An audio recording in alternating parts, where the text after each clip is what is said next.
Hello दोस्तों, ये video Ratan Tata sir के बारे में मैंने पिछले साल बनाई थी, पर YouTube चैनल मैंने लास्ट वीक ही क्रिएट किया है। तब ये नहीं सोचा था कि ऐसे मौके पर मैं ये वीडियो अपलोड करूँगा, पर वही बात है, वक्त किसी के लिए नहीं रुकता। आज आप इस वीडियो में जो भी सुनोगे वो इस तरह होगा कि जैसे रतन टाटा हमारे बीच ही हैं। इस वीडियो में आपको उनके बारे में बहुत सी बातें पता चलेंगी कि वो अपने आप में एक कंप्लीट ह्यूमन बीइंग थे इन एवरी एस्पेक्ट। ये वीडियो मेरी तरफ से उनको एक छोटा सा ट्रिब्यूट। आशा करता हूँ आपको ये बातें उनके बारे में जानकर अच्छी लगेंगी। हेलो दोस्तों, रतन टाटा नाम तो आप सबने सुना होगा, पर हम उन्हें इतना महान क्यों मानते हैं? उन्हें तो हर चीज़ विरासत में मिली है, राइट? चाहे वो टाटा ग्रुप्स हो, टाटा ग्रुप्स के अंडर कंपनीज हो, या फिर टाटा का नाम हो, या फिर उनकी अच्छी नीयत और इंसानियत के लिए उन्हें अच्छा कहा गया है, जिस वजह से उनको सब विरासत में मिलने के बाद भी इंडिया में और दुनिया भर में वो ओहदा मिला है। क्या वो उसके हकदार हैं? हमें ये चीज़ पता है कि रतन टाटा को ऑलमोस्ट हर चीज़ विरासत में मिली है। आज हम डिस्कस करेंगे रतन टाटा की कुछ कॉमनली अनकॉमन इंटरेस्टिंग फैक्ट्स, जिसको जानने के बाद आप खुद डिसाइड कीजिएगा क्या रतन टाटा को महान कहना अतिशयोक्ति है। रतन टाटा का most significant contribution Tata groups के लिए उनका कमिटमेंट टू इनोवेशन और सोशल रिस्पॉन्सिबिलिटी है। देखा जाए तो रतन टाटा की तीनों सबसे बड़ी strengths focus for innovation, social responsibility, उनके डिसीजन सोसाइटी के लिए हित के लिए होते हैं, और चाहे वो कमिटमेंट टू एक्सीलेंस हो। इन्हीं तीन स्ट्रेंथ ने उनको और टाटा ग्रुप्स को सिर्फ देश प्रसिद्ध ही नहीं बल्कि विश्व प्रसिद्ध बनाया है। रतन टाटा 1991 में टाटा ग्रुप्स के चेयरमैन बने, और उनके चेयरमैन बनने के बाद टाटा ग्रुप्स दुनिया भर में सबसे बड़ा ब्रांड और सबसे डाइवर्सिफाइड ब्रांड बना है।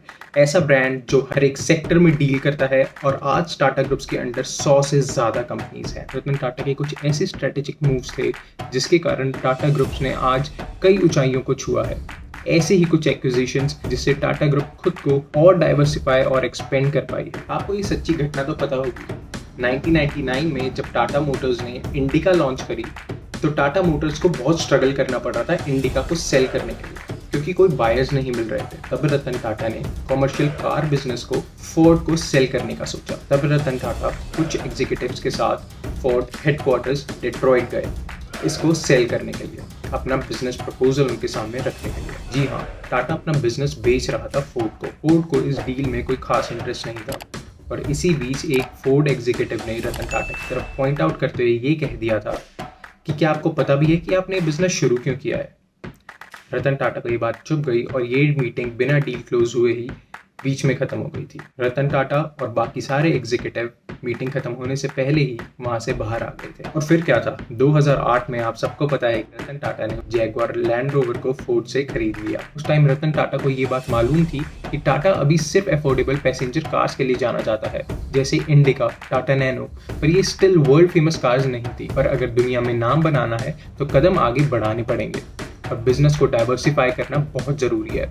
And these two brands will complement Tata's existing profile of business। ये रतन टाटा को बहुत अच्छे से मालूम था, और अब हम सब जानते हैं कि टाटा सिर्फ कॉमर्शियल कार्स के लिए नहीं जाना जाता बल्कि लग्जूरियस कार्स के लिए भी जाना जाता है। फाइनेंशियल टाइम्स को एक इंटरव्यू में 2008 में रतन टाटा ने ये स्टेटमेंट दी थी एक्विजिशन के बारे में। It was a unique opportunity to acquire iconic British brand with a rich heritage and history and a good product range. जिससे हमें ये पता चलता है कि वो कितने क्लियर थे अपने विजन में कि उनको अपने प्रोडक्ट्स को कितना डाइवर्सिफाई करना है। सिर्फ उन्हें कॉमर्शियल ब्रांड तक लिमिटेड नहीं रहना, पर उनको अपनी टाटा मोटर्स की रेंज और डाइवर्सिफाई करनी है। इस एक्विजिशन के बाद टाटा मोटर्स ने खुद को सिग्निफिकेंटली ग्रो किया है। 2008-2009 में टाटा मोटर्स और जैगुआर का combined revenue 17 billion USD dollars था।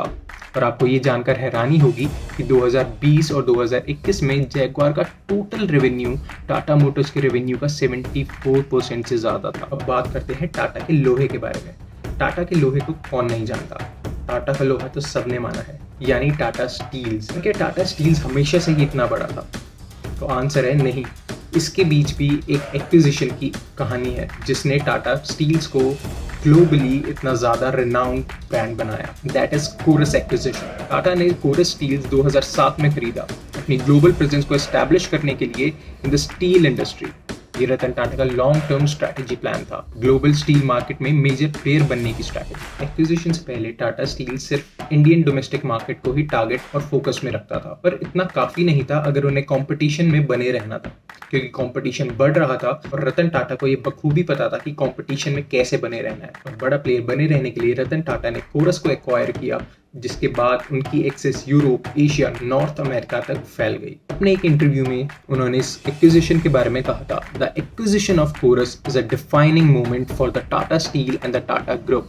It is a moment that will rank in the league of the group's historic acquisition of Tetley। यानी टेटले के बाद ये एक बहुत बड़ा एक्विजिशन था। रतन टाटा ने इतनी बड़ी स्टेटमेंट दी क्योंकि उन्हें अपनी विजन पर भरोसा था और उन्हें ये पता था कि आगे चल के ये कितना ज्यादा बेनिफिशियल होगा for the whole Tata group. Acquisition के बाद 2007-2008 फिस्कल ईयर में टाटा स्टील्स ने 28.1 बिलियन यूएस डॉलर्स का बिजनेस किया है और पहले ही साल यानी 2007 में जब उन्होंने एक कंपनी खरीदी, उसके तुरंत बाद ही इतना उन्होंने बिजनेस जनरेट किया। सिर्फ कोरस स्टील का इसमें कंट्रीब्यूशन 13 बिलियन डॉलर का था। और इवन कोविड के टाइम पर जब सारे बिजनेसेस ठप पड़ रहे थे, तब भी रतन टाटा के टाटा स्टील ने 22 बिलियन डॉलर का बिजनेस किया था। ये है हमारे Ratan Tata. So going back to the statement जो रतन टाटा ने कोरस के एक्विजिशन के टाइम पर दी थी, The acquisition of Corus is a defining moment for Tata Steels and Tata Groups. It is a moment that will rank in the league of Group's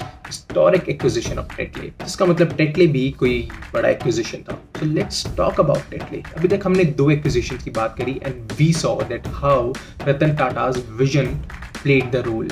अगर रतन टाटा की ये vision ना होती तो शायद आज टाटा ग्रुप जहाँ है वहाँ ना होता।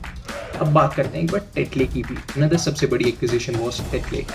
टेटले को कौन नहीं जानता, सबके घरों में टेटले के प्रोडक्ट्स हैं।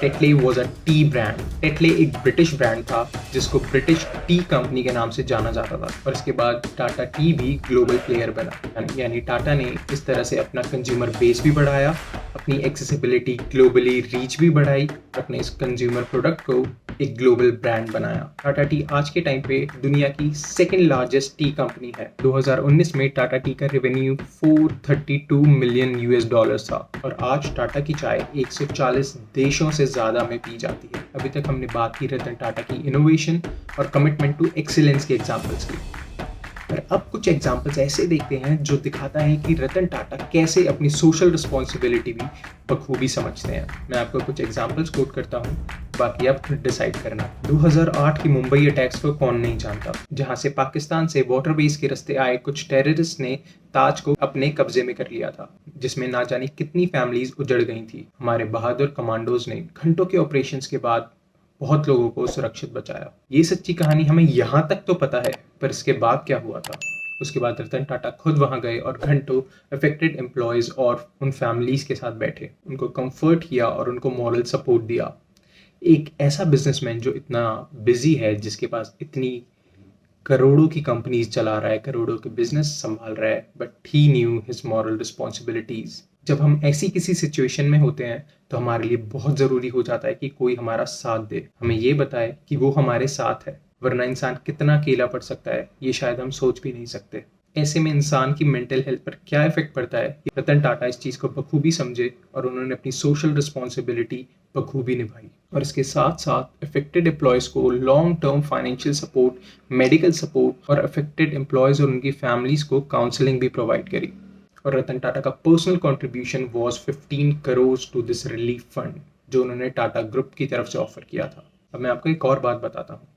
हम सब जानते हैं कि इंसान जब अपनी ज़िंदगी में अपनी कमाई इकट्ठी करके रखता है तो उसको इतना ज़्यादा घमंड हो जाता है, उसको ऐसे लगता है कि स्वर्ग में जाने के बाद उसको कॉन्सोलेशन प्राइज मिलेगा, किसने कितना ज़्यादा धन इकट्ठा करके रखा। पर शायद सारे ऐसे नहीं होते।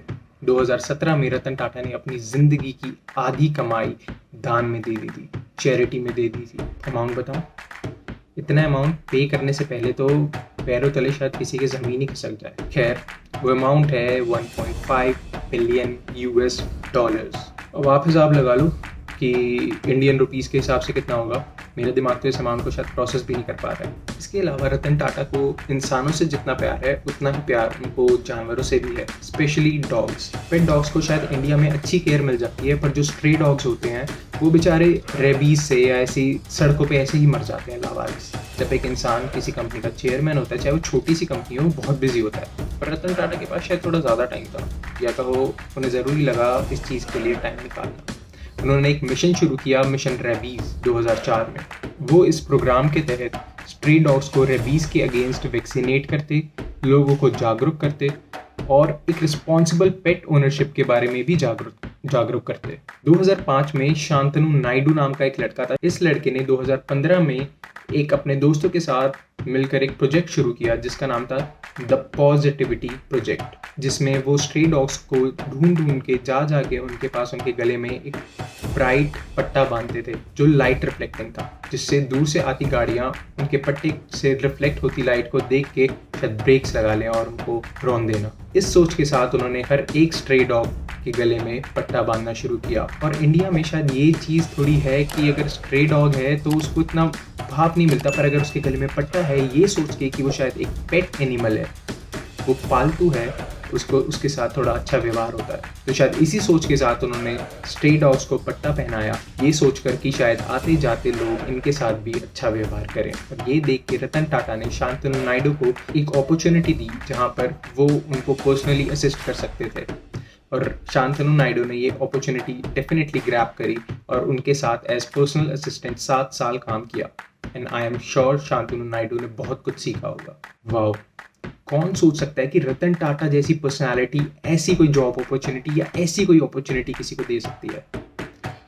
पर शायद दे सकती है अगर दिल और नीयत अच्छी हो तो किसी की। तो संक्षेप में बात ये है, अगर हम बिजनेस पर्सपेक्टिव से देखें तो 1991 में जब रतन टाटा ने टेक ओवर किया था as chairman of Tata groups, तब उस टाइम पे टाटा ग्रुप्स का रेवेन्यू था $2 बिलियन। और उसके बाद जब 2012 में वो रिटायर हुए एज चेयरमैन, उस टाइम पर टाटा ग्रुप्स का रेवेन्यू $100 बिलियन से ज़्यादा था। और आज की डेट में in terms of market capitalisation as पर Forbes real time billionaire list को देखा जाए तो टाटा ग्रुप्स की वैल्यूएशन इस टाइम $200 बिलियन है। और टाटा ग्रुप्स आज देश विदेश में अपना डंका बजा रही है। आज के रिसेशन के दौर में जब सारे देश विदेश की सारी कंपनीज ले ऑफ्स कर रही हैं, उस टाइम पे रतन टाटा ने कहा, जब हम वीक थे और ये एम्प्लॉयज़ हमारे साथ थे, तो अब जब इनके लिए मुश्किल समय है तो हम इन्हें कैसे छोड़ सकते हैं। तो जो वीडियो के स्टार्टिंग में क्वेश्चन था कि रतन टाटा को महान क्यों कहते हैं जब उन्हें सब कुछ विरासत में मिला है, तो शायद इसका आंसर अब बहुत क्लियर हो चुका होगा। अगर रतन टाटा को आज man with a golden heart कहा जाए तो कोई अतिशयोक्ति नहीं होगी। आई होप आपको ये वीडियो पसंद आई हो और आपको आज कुछ रतन टाटा के बारे में नया पता चला हो, कुछ डिटेल में पता चला हो कि उनका स्पेसिफिकली कंट्रीब्यूशन क्या है टाटा ग्रुप्स में और ह्यूमैनिटी में। अगर आपको ये वीडियो अच्छी लगी हो तो प्लीज़ सब्सक्राइब द चैनल। ऐसे ही इंटरेस्टिंग फैक्ट्स मैं आपके लिए लाता रहूँगा। और प्लीज़ लाइक द वीडियो अगर आपको ये कंटेंट अच्छा लगा, अगर आप चाहते हैं कि मैं इसी तरह से कंटेंट आपके लिए लाता रहूँ। और अगर कुछ चीज़ें इस वीडियो में आपको ऐसी लगी हो जो आपको नहीं पता थी तो अपने दोस्तों के साथ भी प्लीज़ शेयर कर कीजिए। मिलते हैं आपसे अगली वीडियो में, तब तक के लिए अपना ध्यान रखिए। जय हिंद, जय भारत।